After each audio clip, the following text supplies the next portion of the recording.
सत्यता सारणी क्या होती है। सत्यता सारणी के बाद हम लोग कंपाउंड सेंटेंस वगैरह के बारे में जानेंगे। कंपाउंड सेंटेंस क्या होता है उसको समझना है। आज यहाँ से हम लोग स्टार्ट करने जा रहे हैं कंपाउंड सेंटेंस वगैरह, इसके क्या वर्ड्स होते हैं, इनके बारे में हमको जानकारी चाहिए। तो एक बार उसको रिपीट कर लीजिए जो आप लोगों ने पढ़ रखा है, फिर मैं उसको आपको बताता हूँ। फटाफट एक बार देख लीजिए तो बताने में थोड़ा सा आसानी रहती है। अगर पिछला मैटर हमारा कंप्लीट होता है तो आसान रहता है। तो देखिए इसके ठीक बाद हम लोग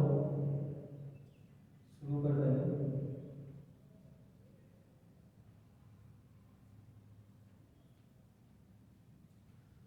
सबसे पहले मैथमेटिकल रीजनिंग आप भी जानते हैं अच्छे से, बड़ा आसान सा टॉपिक है अगर समझ में आ जाता है तो, है ना। कल से आप लोग जो भी देख रहे हैं 2 क्लास पढ़ चुके हैं तो उनके आधार पर चलिए देखिए जरा क्या है मैथमेटिकल रीजनिंग में हम लोगों को क्या पढ़ना था। हम लोगों ने कल सेंटेंस पढ़ा, सेंटेंस के बाद स्टेटमेंट पढ़े, ट्रू और फॉल्स पढ़ा, वैलिड और इनवैलिड 2 तरह का सेंटेंस हम लोगों ने पढ़ा। उसके बाद हम लोगों ने सत्यता सारणी यानी ट्रुथ टेबल के बारे में जाना। और आज हमको जो पढ़ना है वो कुछ अलग टाइप के जो स्टेटमेंट होते हैं उन स्टेटमेंट के बारे में हमको आज जानकारी चाहिए। तो सबसे पहले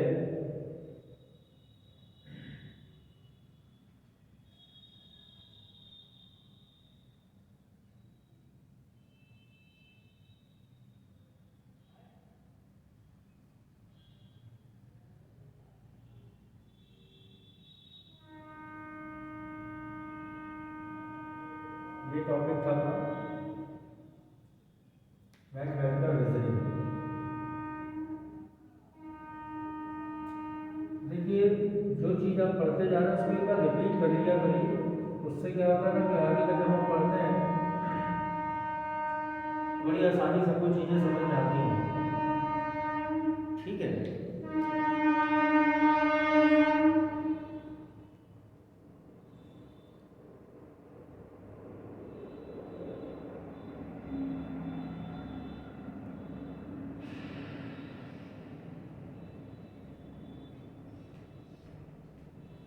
सर्वप्रथम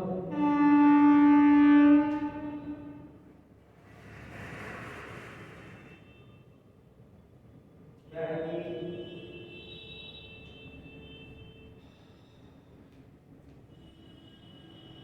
जो लोगों ने पढ़ा था उसके ठीक पहले उसके बारे में मैं आपको बता दूं कि हम लोगों ने क्या क्या जैसे पढ़ रखा है। तो हम लोगों ने सबसे पहले उसमें से स्टेटमेंट पढ़ा है। स्टेटमेंट में वैलिड एंड इनवैलिड स्टेटमेंट को पढ़ा। स्टेटमेंट ये हम लोगों ने पढ़ के कंप्लीट किया। फिर आपने दूसरे नंबर पर हम लोगों ने ट्रुथ टेबल पढ़ी। आखिरकार ट्रुथ टेबल क्या होती है ये हम लोगों ने जान लिया। ट्रुथ टेबल जो थी सभी स्टेटमेंट्स के लिए थी, 1 स्टेटमेंट, 2 स्टेटमेंट, 3 स्टेटमेंट, सभी स्टेटमेंट्स के लिए हम लोगों ने ट्रुथ टेबल पढ़ी। आज यहाँ से जो तीसरे नंबर पर हम लोग स्टार्ट कर रहे हैं वो होगा कंपाउंड स्टेटमेंट्स। तो देखिए क्या होता है,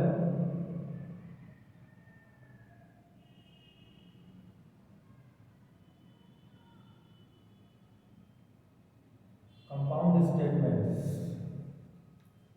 आज हम लोग ये पढ़ेंगे। तो कंपाउंड मतलब मिश्रित कर देना, 2 वाक्यों को जोड़ देना या मिश्रित कर देना ही हमारा कंपाउंड सेंटेंस कहलाता है। अच्छा, तो किस टाइप का ये सेंटेंस होगा और कैसे हम लोग जानेंगे कि कंपाउंड सेंटेंसेस में क्या कहेंगे। क्या लिखेंगे, एक a statement is the combination of 2 और more statement.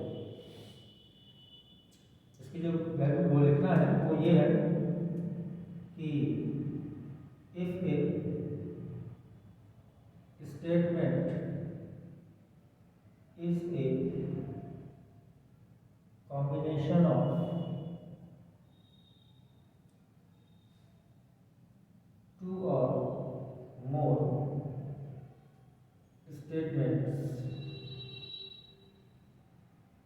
is called compound statement कहलाता है।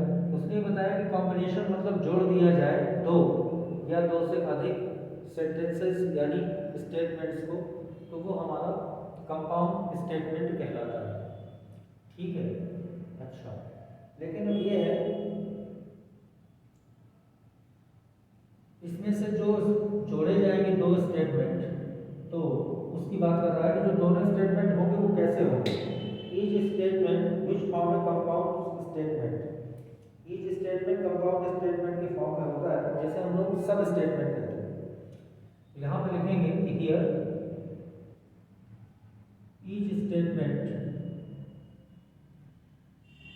Hear each statement is of the form of compound statement which is called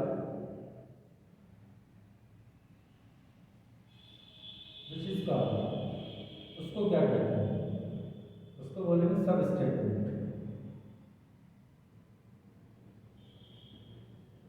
है ना। सब स्टेटमेंट कहलाएगा जो भी होगा, या उसी को कंपोनेंट स्टेटमेंट भी कहते हैं, या उसी को कंपोनेंट स्टेटमेंट भी कहते हैं।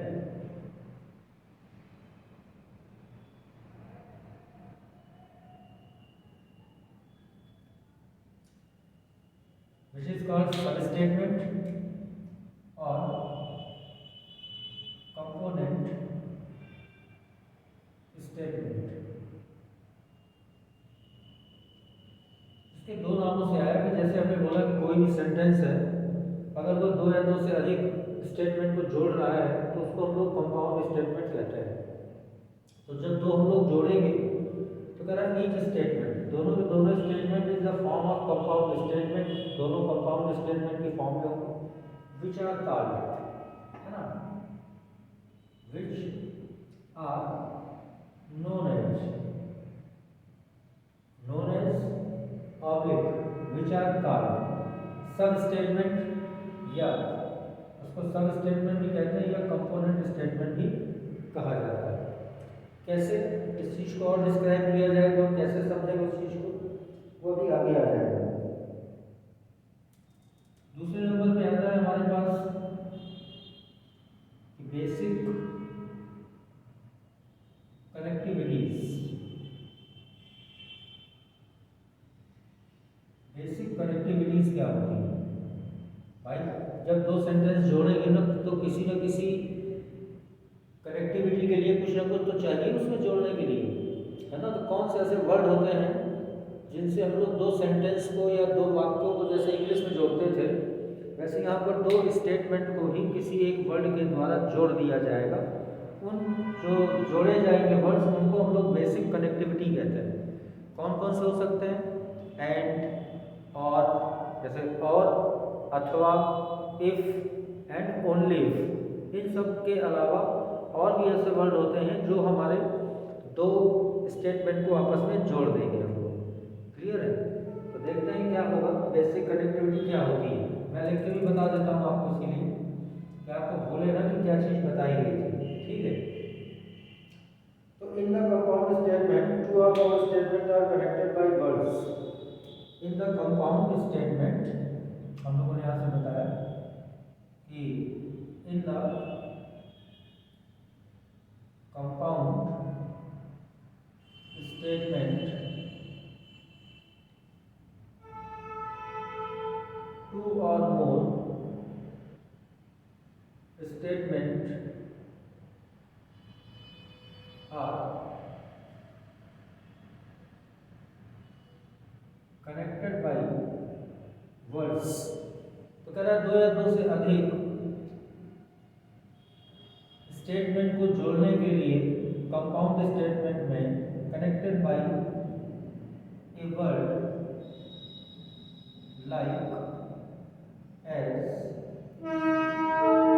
तो कह रहा है कि जब हम दो या दो से स्टेटमेंट को आपस में जोड़ते हैं वर्डों का इस्तेमाल करते हैं, कुछ शब्द होते हैं जिनको उनसे जोड़ सकते हैं।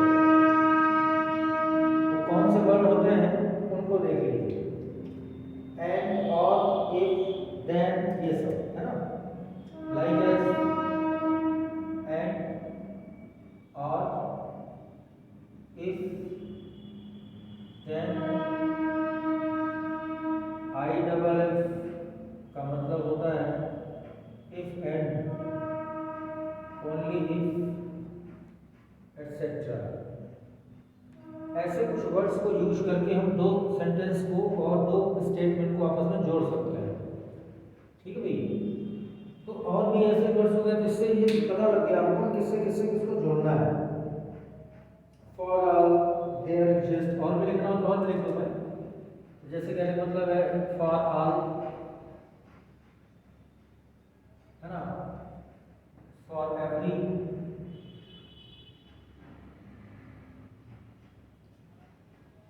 For every, for all, there exist,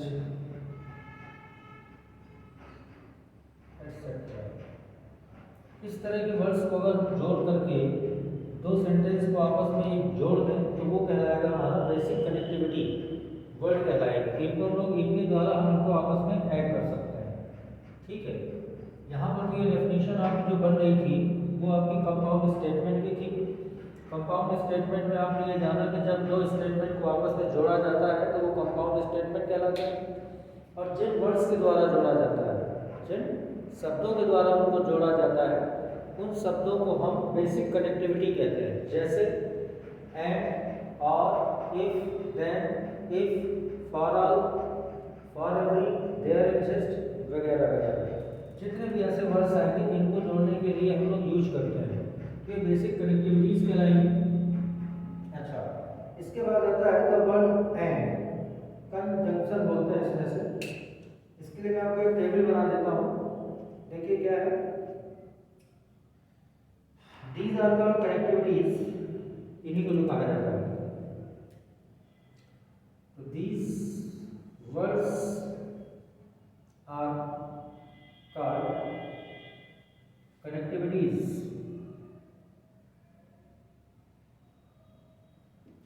these words are called connectivities। ये जो connectivities है ये वर्ड्स होते हैं। अच्छा, इसके ठीक बाद जब हम कहते हैं तो यहाँ पे आता है एक नोट, क्या कि ऐसा क्या हमको देना है, क्या समझना है। इसके लिए टेबल बना दूंगा मैं किससे क्या कनेक्शन हम लोग बनाएंगे। तो इसमें क्या लिखना जाएगा, when we use their compound, this compound statement, it is necessary to understand the role of these words. When we use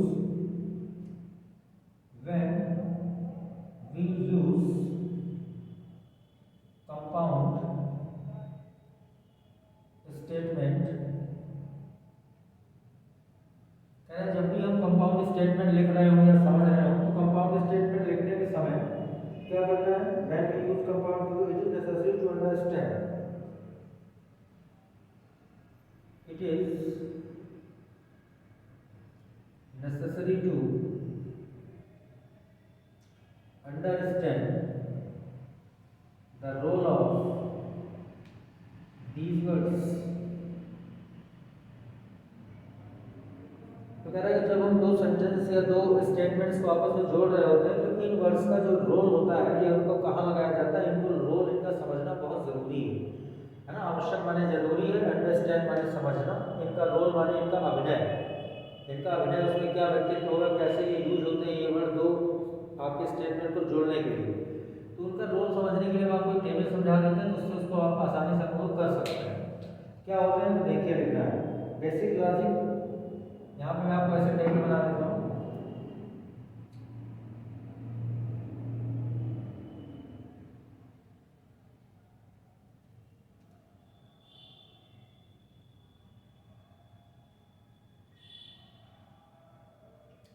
basic logic connectivities या कनेक्टिव क्या होते हैं जो उनको जोड़ना है, connective logical symbol compound statement, basic logical connective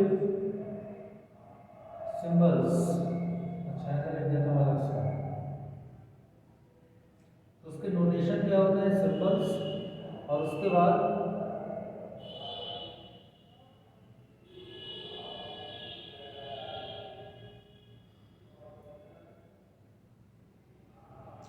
compound statements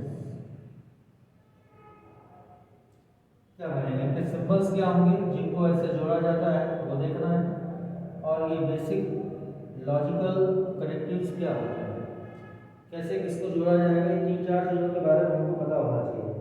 and और if and then, and और इफ एंड देन। पहला है एंड और इफ देन, इनके सिंबल्स चाहिए टेबल में। सिंबल्स माने इनके नोटेशन क्या होंगे वो चाहिए, और इसके बाद उनको कंपाउंड स्टेटमेंट्स में कैसे शो करेंगे वो चाहिए। तीन चीज़ें यहाँ पर हम लोग बनाते हैं, इफ एंड ओनली इफ।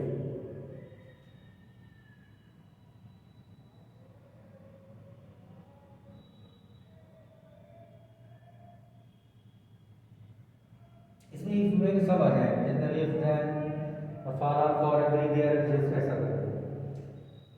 तो सबसे पहले इनकी कनेक्टिविटी समझिए जरा क्या है। कंजंक्शन डिसजंक्शन इनको बोलते हैं। एंड को हम लोग ऐसे डिनोट करते हैं, इसको ऐसे डिनोट करते हैं, इसको एरो से डिनोट करते हैं, इसको बोलते हैं कंजंक्शन, और इसको बोलते हैं डिसजंक्शन। और जंक्शन मीन्स संधि होती है, तो जंक्शन माने संधि माने दो चीज़ों को जोड़ना, इसलिए इसमें इनका यूज होता है कंजंक्शन और डिसजंक्शन का। इफ और दैट को एरोस लगा के लिखते हैं, कंडीशनल स्टेटमेंट कहते हैं, और इसको bio conditional bye conditional statement कहते हैं। कंडीशनल स्टेटमेंट और इसको ऐसे व्यक्त करते हैं, ठीक है। इसको बोलते हैं कंडीशनल स्टेटमेंट, और इसको बोलते हैं bye conditional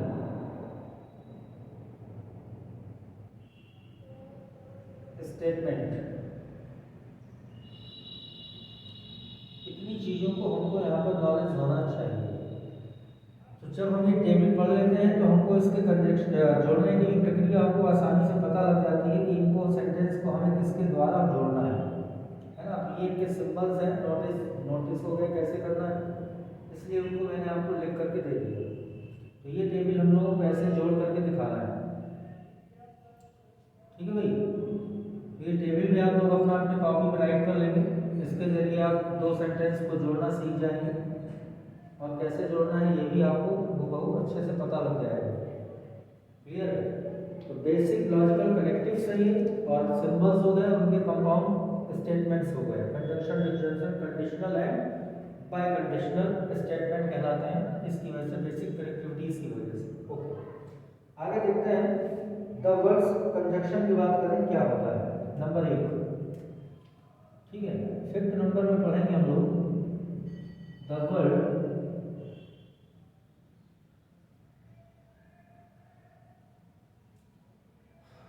and conjunction. The word and, और इसको बोलेंगे हम लोग कंजंक्शन। ये पढ़ना है, द वर्ड एंड कंजंक्शन क्या होता है, ये एंड कंजंक्शन क्या होता है ये पढ़ना है। अच्छा, इसके बाद आएगा द वर्ड और डिसजंक्शन पढ़ेंगे इसके बाद, ठीक है। इसके ठीक बाद आएगा दूसरा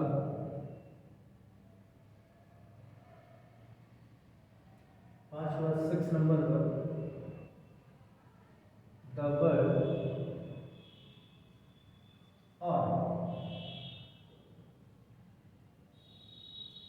इसको बोलेंगे हम लोग डिसजंक्शन।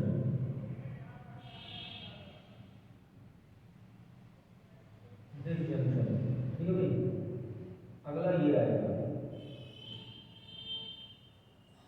तो जैसे हम लोग इसको पढ़ लेंगे कि आखिरकार ये कंजंक्शन क्या है, तो वैसे फिर डिसजंक्शन भी आएगा, ठीक है भाई।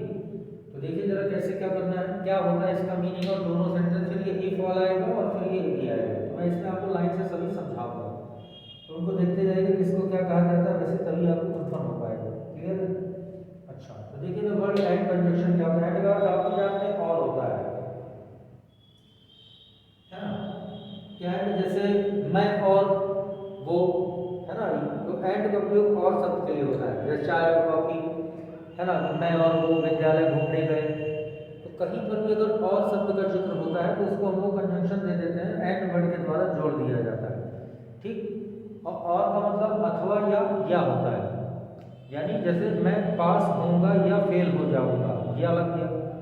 मैं सो जाऊंगा या जग जाऊंगा, तो ऐसे दो सेंटेंसों को जोड़ना है, दो में एंड और का। लेकिन रीजनिंग के केस में मैं जो आपको सेंटेंस का मीनिंग बता रहा हूँ वो नॉर्मली बता रहा हूँ कि इनका यूज कैसे किया जाता है। तो देखिए इसमें से क्या है, two sentence, two statement, any two statement, है ना, कैन बी कनेक्टेड बाय। यहीं पर हमने लिखा कि any two statement can be connected by the word and। तो कह रहा है कोई भी दो स्टेटमेंट कनेक्टेड किए जा सकते हैं by the word and to form a compound statement, है ना? टू फॉर्म माने निर्माण करने के लिए, to form a compound statement, यानी एक स्टेटमेंट बनाने के लिए हम लोग एंड के द्वारा उस दोनों सेंटेंस को, स्टेटमेंट को जोड़ देते हैं, जिससे हमारा कंपाउंड स्टेटमेंट रेडी हो जाता है। अच्छा, इसके लिए क्या करेंगे और आगे जैसे कहा जाए तो statement, the compound statement with word and is true. इसी में क्या लिखेंगे कि द कंपाउंड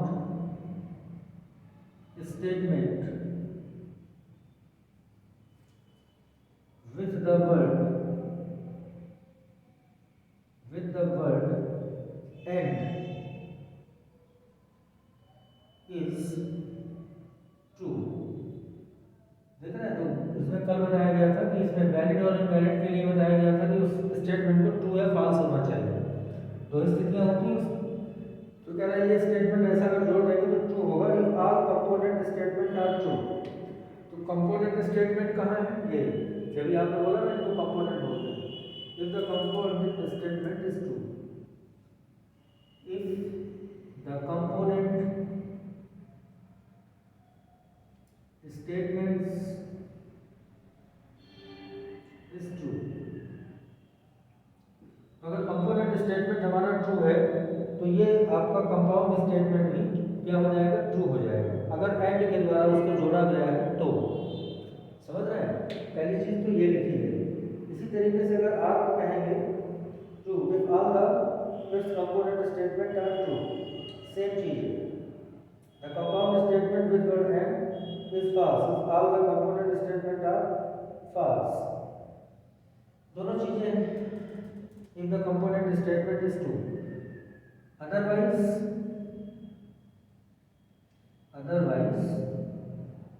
अन्यथा की स्थिति में अगर ऐसा नहीं हुआ तो otherwise the compound statement is false। अन्यथा कंपाउंड स्टेटमेंट हमारा क्या हो जाएगा? फॉल्स हो जाएगा, मतलब गलत हो जाएगा। अगर आप ट्रू है कंपोनेंट स्टेटमेंट तो ट्रू होगा, कंपोनेंट स्टेटमेंट फॉल्स है तो कंपाउंड सेंटेंस की स्टेटमेंट भी आपका क्या होगा? फॉल्स होगा। पूरा सीधा सा लॉजिक है ना? तो ये चीज इसमें से निकल करके आती है ऐसा। जैसे यहाँ लिखा हुआ है तो यहीं पर आपका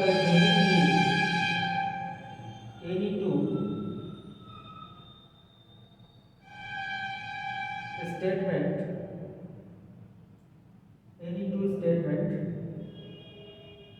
can be connected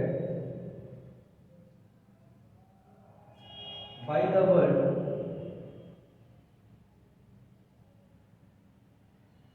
or to form, क्या करने के लिए, निर्माण किसका कर रहा है, to form the compound statement, to form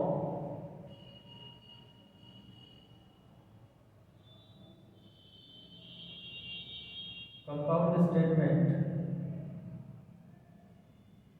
कह रहा है कि कोई भी दो स्टेटमेंट कनेक्टेड कर दिया जाएगा और वर्ड के द्वारा।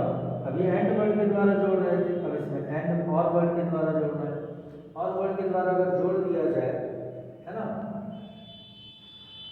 तो then the compound statement is true. Compound statement जो हमारा होगा वो ट्रू कहलाएगा, है ना। If all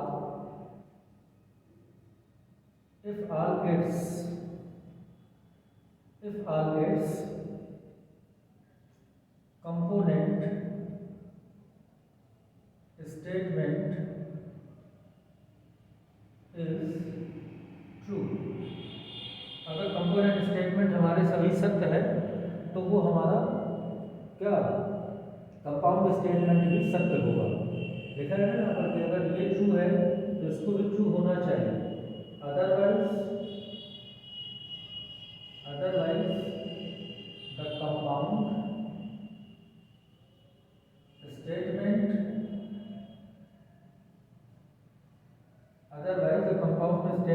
is false if component statement is false। तो कह रहा है कि अगर कंपाउंड स्टेटमेंट ट्रू है, कंपोनेंट स्टेटमेंट ट्रू है तो कंपाउंड भी ट्रू होगा। अगर कंपोनेंट स्टेटमेंट फॉल्स है तो कंपाउंड भी फॉल्स होगा। यही चीज यहाँ है, यही चीज यहाँ भी है, बस वर्ड का जोड़ना देखना है कि क्या इस वर्ड से जुड़ा है कि और वर्ड से जुड़ा हुआ है। दोनों में काफी सिमिलरिटी है, समझ रहे, डिस्जंक्शन और कंजंक्शन। अच्छा, तो डिस्जंक्शन वर्ड के लिए आप देख लीजिए, the compound statement P and Q is denoted by the compound statement P and Q। यहीं पर बता देता हूं मैं, the compound statement for two statements P and Q is denoted by, कैसे डिनोट करेंगे, P और Q ऐसे डिनोट कर देंगे इसको। ये कंजंक्शन हो गया दोनों के बीच में, डिनोटेड बाय दिस। अच्छा, तो पी क्यू और वो क्या होगा, कंजंक्शन जोड़ दिया जाए तो ट्रू का ट्रू, फॉल्स का फॉल्स, फॉल्स का फॉल्स, फॉल्स का फॉल्स। ठीक है, तो इसके लिए सत्यता सारणी बना दी जाए, इसकी ट्रूथ टेबल। ट्रूथ टेबल क्या होती है, तो देखिए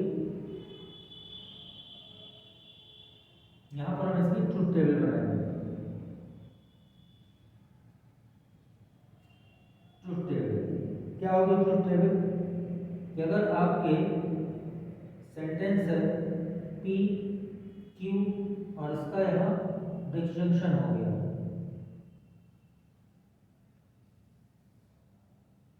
देखिए क्या है कि अगर ये ट्रू है, ये भी ट्रू है तो ये भी ट्रू होगा। अगर ये फॉल्स है, ये ट्रू है तो ये फॉल्स होगा। अगर ये ट्रू है, ये फॉल्स है तो ये फॉल्स होगा। अगर ये फॉल्स है, ये भी फॉल्स है तो ये भी फॉल्स ही होगा। ये इसकी ट्रूथ टेबल कहलाती है इस कंडीशन में। ठीक है ना, समझ रहे हैं। अब इसके बाद जैसे मुझे कंजंक्शन भी बनानी है, truth table, truth table conjunction भी बना सकते हैं कि कैसे भी लिखा जाएगा। अच्छा, तो उल्टा हो जाएगा बना दो। अच्छा, तो देखिए कंजंक्शन कैसे बनाएंगे, तो यहाँ पर लिखेंगे ट्रूथ टेबल जैसे इसका बनाया गया। ठीक है,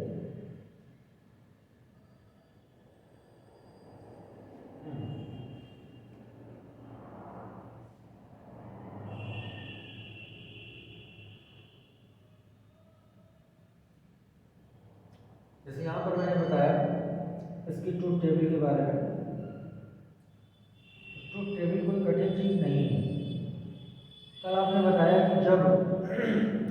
दो स्टेटमेंट होते हैं तो वहाँ पर कितनी रो बनेगी?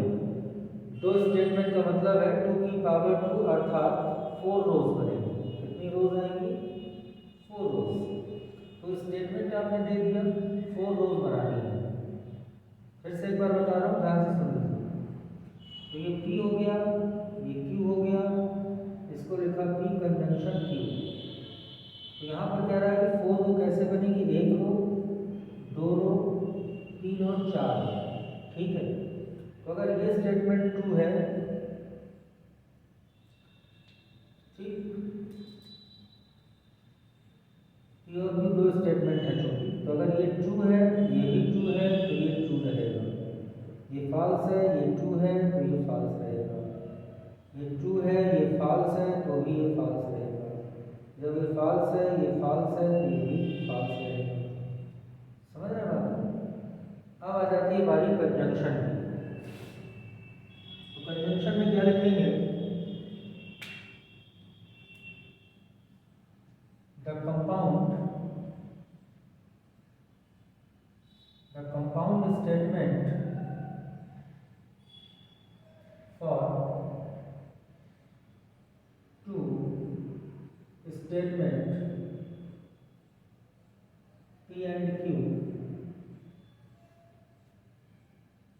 with verb or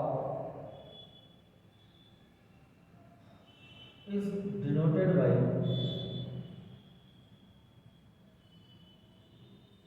कैसे डिनोट करेंगे इसको?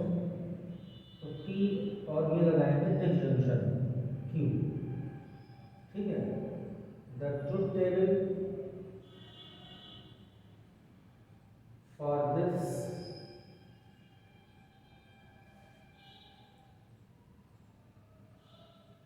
Is given below. इसके लिए जो हमारी ट्रुथ टेबल है वो नीचे दी गई। इसकी भी टेबल समझ लेते हैं। यहाँ पे आपको लिखा था compound statement for the two statement P and Q is denoted by P and Q। ठीक है। तो इसके लिए क्या बनाएंगे? सत्यता सारणी। इसके लिए सत्यता सारणी वही है जैसे अभी आपने पढ़ा था। यहाँ पर क्या लिखेंगे कि फॉर टू स्टेटमेंट्स हैं, for two statement P and Q there exists the number of rows बराबर 2 की पावर 2 बराबर कितना? 4। इसमें भी कल वाला कॉन्सेप्ट लगा कि नंबर ऑफ रोज कितनी है? 4 बनेगी, क्योंकि कितने स्टेटमेंट ले रहे हैं हम लोग यहाँ पर? 2, P और कितना? Q। इस तरह यहाँ भी था, जैसे लिखा है ना, इधर पे भी मैं लिख देता हूँ। For the two statement P and Q the number of rows will be क्या होगा? 2 का स्क्वायर अर्थात कितना? 4। तो जो रोज बनेगी वो 4 ही बनेगी। इसमें 4 रोज यहाँ पे लिख दी गई, वहां पर तो 4 रो बनाएंगे हम लोग। समझ रहे हैं? कल के जैसे टेबल। तो 4 रो की कंपोजिशन वो टेबल बना दीजिए। सत्यता सारणी क्या होगा आपका? यहाँ भी आप जानते हैं कि 4 देने हैं स्टेटमेंट के लिए रो। 1, 2, 3 और 4। 4 रो बन गई। जैसे कल पढ़ा था हम लोगों ने कि 4 रो होनी चाहिए। एक स्टेटमेंट P है, एक स्टेटमेंट Q है और इसका डिस्जंक्शन हो गया। इसको ऐसे नोट करेंगे। यहाँ पर अगर पहला स्टेटमेंट ट्रू है तो ट्रू है, तो ये ट्रू ही आएगा। अगर ये फॉल्स है और ट्रू है तो ये डिस्जंक्शन है, उल्टा होगा, ट्रू ही आएगा। फिर अगर ये ट्रू है और ये फॉल्स है तो ट्रू ही आएगा। और अगर ये फॉल्स है, ये भी फॉल्स है, तो ही फॉल्स आएगा। समझ रहे हैं? ये इसकी सत्यता सारणी हो गई, ट्रुथ टेबल। उसकी हो गई, इसकी ट्रुथ टेबल हो गई कंजंक्शन और डिस्जंक्शन की, है ना? समझ आ रहा है कुछ कुछ? तो सब चीज़ें वही एक दूसरे से कनेक्शन है। जो चीज़ आप कल पढ़ रहे थे, पहले इसको पढ़ा आपने, फिर उससे रिलेटेड इसको पढ़ा आपने कि ट्रू और फॉल्स की दो स्थितियाँ होती। कोई भी स्टेटमेंट होगा या तो सत्य होगा या तो फॉल्स होगा या असत्य होगा। सत्य असत्य, ट्रू और फॉल्स, पूरी कहानी इसी पर डिपेंड है। यहाँ से भी आपने पढ़ा ट्रू टेबल की सत्य और असत्य पर ही स्टार्ट थी। एक स्टेटमेंट के लिए सत्यता सारणी, दो स्टेटमेंट के लिए सत्यता सारणी, तीन स्टेटमेंट के लिए सत्यता सारणी, ये दो स्टेटमेंट के लिए सत्यता सारणी में दो ही ऑप्शन होंगे, ट्रू और फॉल्स। फिर आपने निगेशन पढ़ा कल, तो निगेशन भी था। इस तरीके से हम लोग इसमें देखते हैं। आज ये आपने पढ़ा कि इनको सेंटेंसों को या आप लोग स्टेटमेंट को जोड़ते कैसे हैं। तो जब दो स्टेटमेंट आपस में जोड़े जाते हैं तो उनको कंपाउंड स्टेटमेंट कहा जाता है। कंपाउंड स्टेटमेंट को जोड़ने के लिए हमको बेसिक कनेक्टिविटी की ज़रूरत होती है। वो कनेक्टिविटी कुछ वर्ड्स के द्वारा दी जाती है। वो वर्ड्स या शब्द कौन से होते हैं, लिखें। जैसे एंड, और, मैं इसको और ऐसे लिख देता हूँ हाईलाइट करके थोड़ा सा, तो आपको और क्लियर हो जाएगा क्या मतलब है। वर्ड एज एंड, और, इफ, है ना, देन,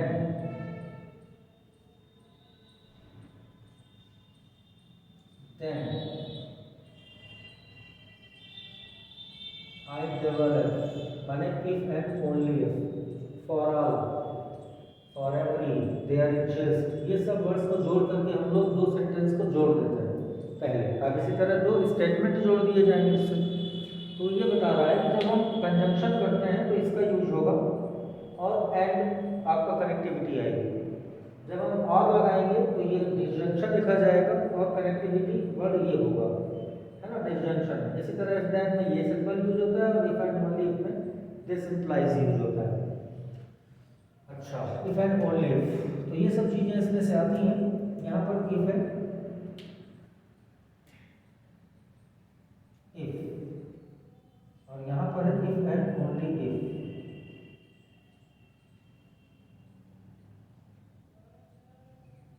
ठीक है, इफ एंड देन तक ले लिया जाए।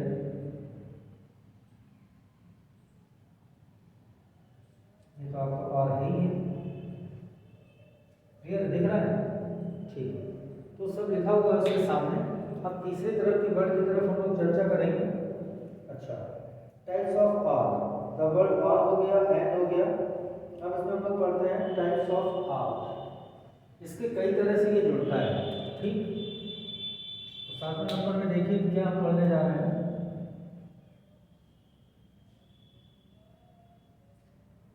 टाइप्स ऑफ आर, अब ये पढ़ रहा है। टाइप्स ऑफ और का मतलब वो कितने प्रकार का होता है, एक बार इसको रीड कर लीजिए, फिर मैं आगे आपको ले चलता हूँ। उसके बाद टाइप्स ऑफ और ये पढ़ना है।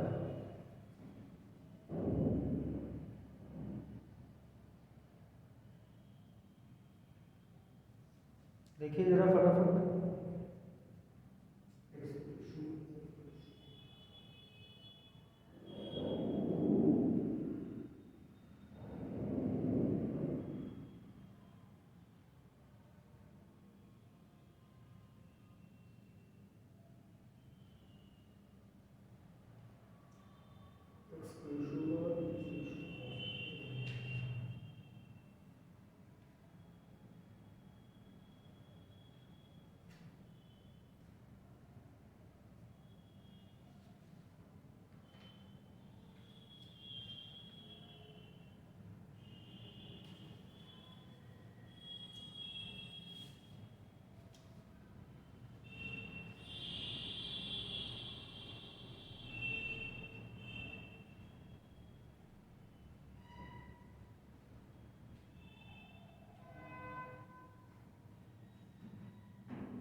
अब इसके ठीक बाद हम लोग आगे की चीज़ों पर आते हैं। अभी आप ये समझिए कि ये सब लाइन से पढ़ाए जाएंगे, है ना। ये आपको मान लीजिए पहला है, फिर ये दूसरा है, फिर एक कंडीशनल कहलाता है ना, कंडीशनल स्टेटमेंट। इसकी कनेक्टिविटी और इसकी भी कनेक्टिविटी बताई जाएगी। तो सीरियल से चलेगा, अभी दो पढ़ रहे हैं। जब ये दोनों हो जाएंगे तो मैं नेक्स्ट क्लास में आप लोगों को यहाँ से शुरू कर दूंगा। फिर ये पढ़ाएंगे क्या होता है, ये पढ़ाएंगे। अब इसके न्यूमेरिकल भी आएंगे। कल इतना पढ़ा करके इसके कुछ न्यूमेरिकल कराऊंगा। तो जब इसके कुछ एग्जाम्पल हो जाएंगे, सवाल हो जाएंगे कि कैसे क्वेश्चन आते हैं एग्जाम में हमारे, है ना, दोनों आपके कंपाउंड स्टेटमेंट के लिए एंड और के लिए। तो जब वो न्यूमेरिकल हो जाएंगे तब हम लोग तीसरी वाली कनेक्टिविटी पढ़ेंगे और चौथी वाली कनेक्टिविटी पढ़ेंगे। तो पहले दो कनेक्टिविटी पढ़ के दो के सवाल पढ़ लेते हैं, न्यूमेरिकल पढ़ लेते हैं कैसे एग्जाम में आएंगे हमारे जेईई में, कौन कौन से ऐसे न्यूमेरिकल से जो इससे पूछे जाते हैं, पिछले साल के कौन से एडवांस में क्वेश्चन आए थे, मेंस में कैसे आए थे, वो क्वेश्चन मैं आपको पहले इसके लगवाऊंगा, है ना। स्टेटमेंट ही स्टेटमेंट होते हैं, बस समझना है केवल कि कौन सी कनेक्टिविटी है, कैसे करना है। और जब ये दोनों के न्यूमेरिकल हो जाएंगे फिर हम इन दोनों को पढ़ेंगे। इन दोनों को पढ़ने के बाद फिर इनके न्यूमेरिकल हम लोग लगाएंगे जैसे हो सीरियल से। तो आज मान लीजिए क्लास हो जाएगी, तो इसके बाद नेक्स्ट क्लास में हम लोग इनको पढ़ेंगे। क्लियर? चलिए, तो दो तरह का और होता है।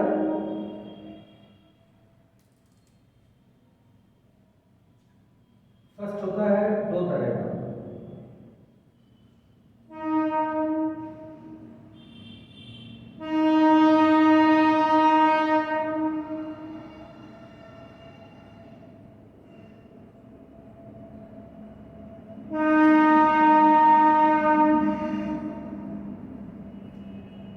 इसके दो टाइप्स होते हैं, एक एक्सक्लूसिव और एक इनक्लूसिव, है ना। ये कैसे और का यूज करते हैं इनका, तब उसका एग्जाम्पल समझ में आएगा दोनों का। तो ये दोनों देखिए मैं आपको एग्जाम्पल के माध्यम से बताता हूँ। एक्सक्लूसिव क्या होता है और इनक्लूसिव क्या होता है। If in statement P Q, if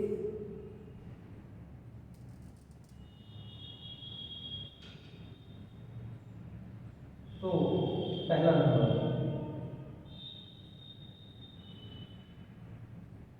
exclusive क्या होता है।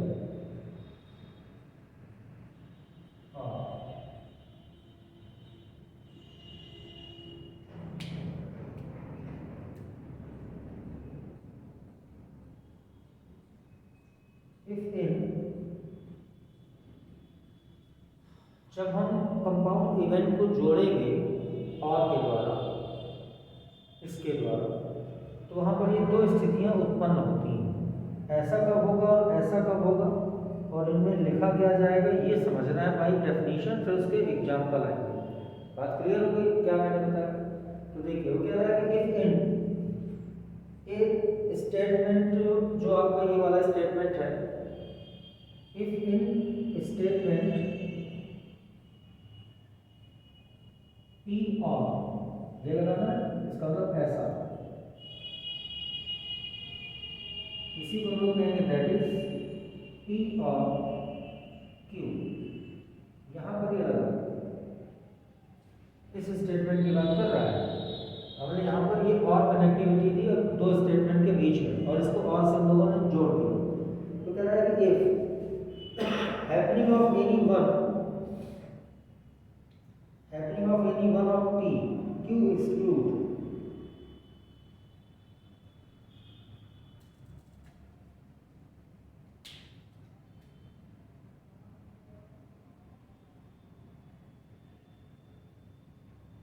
the happening of any one P excludes Q। क्या मतलब हुआ इसका, इन दोनों स्टेटमेंट में कोई भी एक स्टेटमेंट होगा P या Q में से, Q exclude the happening of the other, the happening of other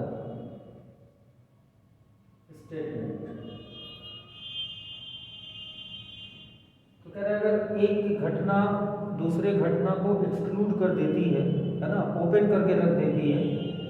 जैसे P है तो Q एक्सक्लूड कर दे उसको, Q है तो P एक्सक्लूड कर दे उसको, मतलब उसको ओपन कर दे, उस घटना के बारे में जिक्र करें जिसका हम और जोड़ करके, तो उसमें एक घटना उसको पूरा विस्तार से उसको खोल करके समझा दे, एक्सक्लूड माने विस्फोट कर दे जैसे, है ना, तो उसको ओपन करके बता दे तो इसको एक्सक्लूसिव और कहेंगे।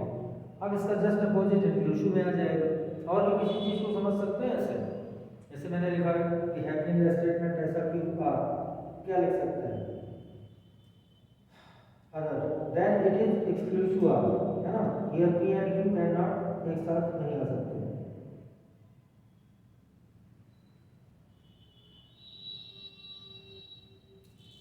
अब क्या कहेंगे, then it is known as exclusive R।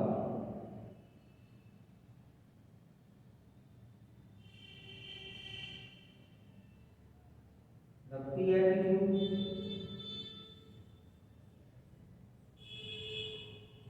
do not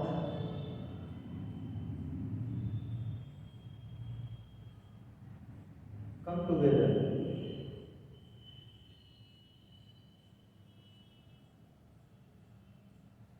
जैसे वो कह रहा है कि ये दो जो होते हैं ये कभी एक साथ नहीं आ सकते हैं। एक साथ कौन कौन नहीं आ सकते हैं, P और Q दोनों।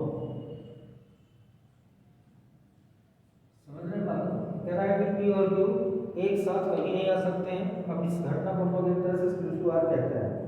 तो P and Q can not occur together, P and Q do not occur together, दोनों एक साथ नहीं आ सकते हैं, ये इसकी डेफिनेशन है। एक एग्जांपल चाहिए तो एग्जांपल भी मैं कहूँ तो समझा दूँ, लिखना है, चलिए एक एग्जांपल के माध्यम से इसको हम लोग समझते हैं। एक एग्जांपल लेते हैं इस तरह का, फिर दूसरा वाला बताता हूँ मैं। तो उसमें क्या है कि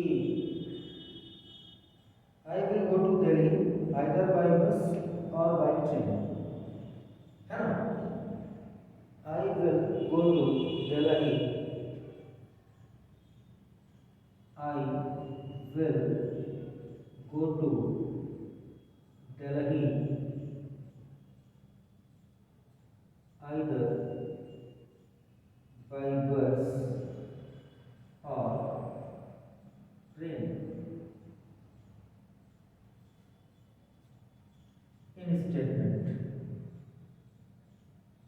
अगर किसी स्टेटमेंट को इन स्टेटमेंट ऐसे कोई स्टेटमेंट दिया जा रहा है कि I will go to Delhi, मुझको दिल्ली जाना है तो मैं आइदर बाई बस, या तो बाई बस चला जाऊँ या तो बाई ट्रेन चला जाऊँ, है ना। तो एक एक्सक्लूड करना है, एक आपका दूसरे को, एक साथ दोनों नहीं यूज हो सकते, बस और ट्रेन एक साथ यूज नहीं होंगे। तो यहाँ पर जो ये और लगा है तब ये एक्सक्लूसिव और कहलाएगा, ये इसका मतलब था। कह रहा है ना कि दोनों एक साथ नहीं आ सकते, together, do not occur together, मतलब दोनों एक साथ यूज नहीं हो सकते हैं। ना बस ट्रेन एक साथ यूज नहीं होंगे दिल्ली जाने के लिए, एक ही का एप्लीकेशन किया जाएगा, तो ऐसे एक्सक्लूसिव आर कहलाता है।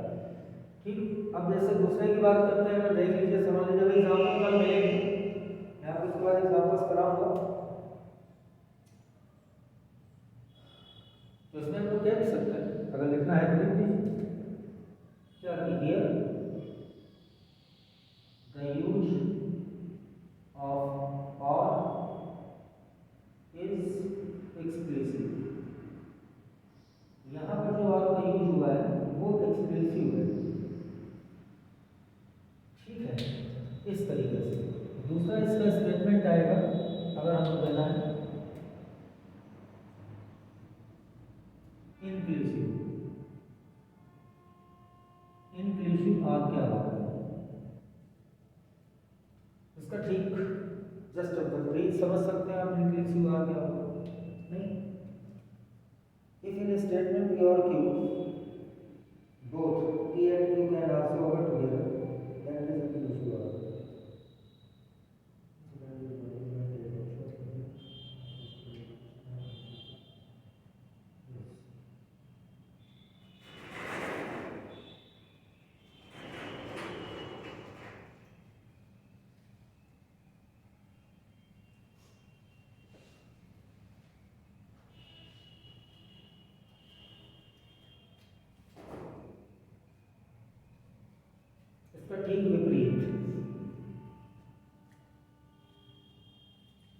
इसके ठीक विपरीत में हम लोग ये देख सकते हैं कि जो एक्सक्लूसिव है उसका जस्ट अपोजिट इंक्लूसिव होता है।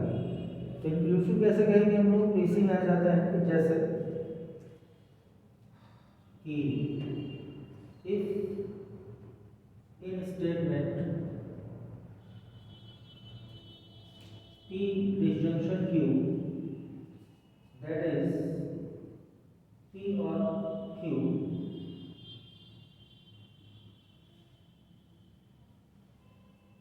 P or Q,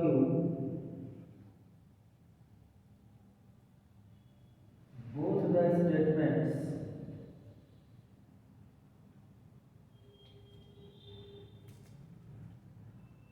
the statements occur together, है ना। तो that it is known as inclusive, और कहलाएगा। इससे अब इसमें कह रहा था दोनों साथ साथ नहीं आ सकते हैं, लेकिन इसमें साथ साथ आ सकते हैं और ही लगा रहेगा।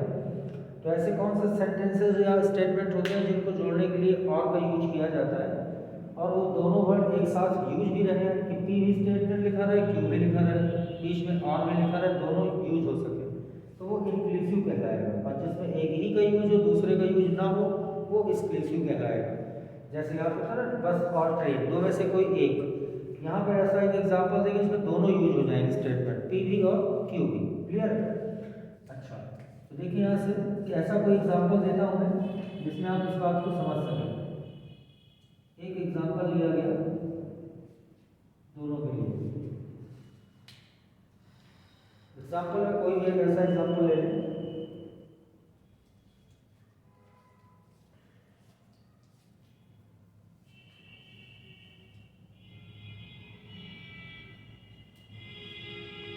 कह रहा है कि in secondary exam we can take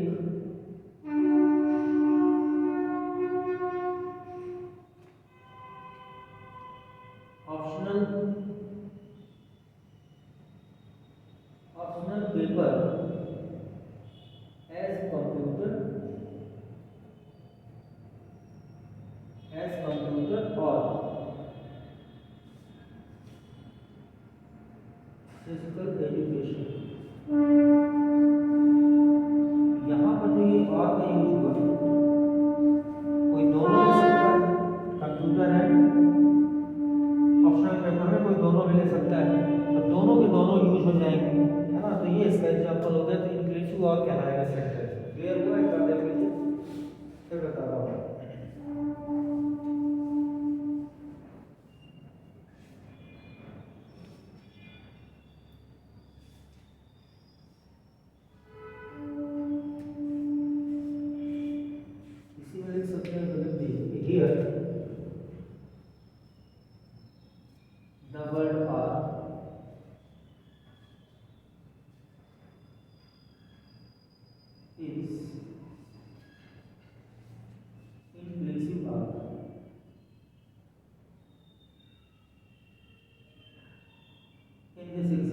इस एग्जांपल में जो ये और यूज किया गया है ये इंक्लूसिव आ है। ठीक है? अच्छा, तो दो तरह का आपने पढ़ा, एक ये एग्जांपल था, एक ये एग्जांपल था, दोनों में और का यूज हुआ। तो ऑप्शनल सब्जेक्ट कह सकते हैं आप।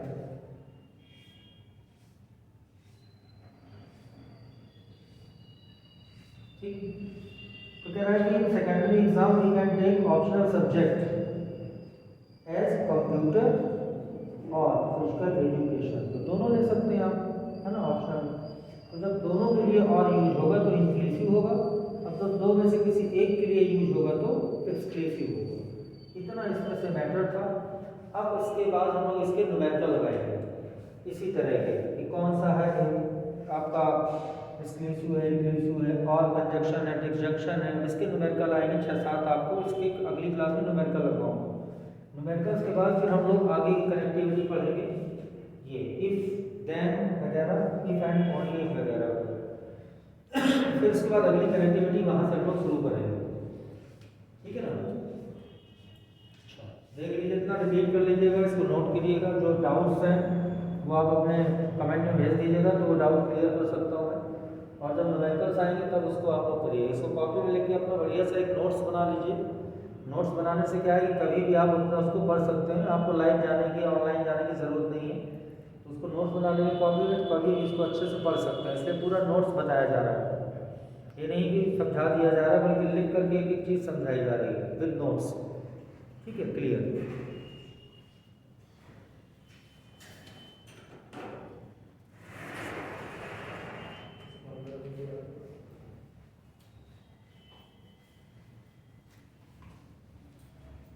नमस्ते।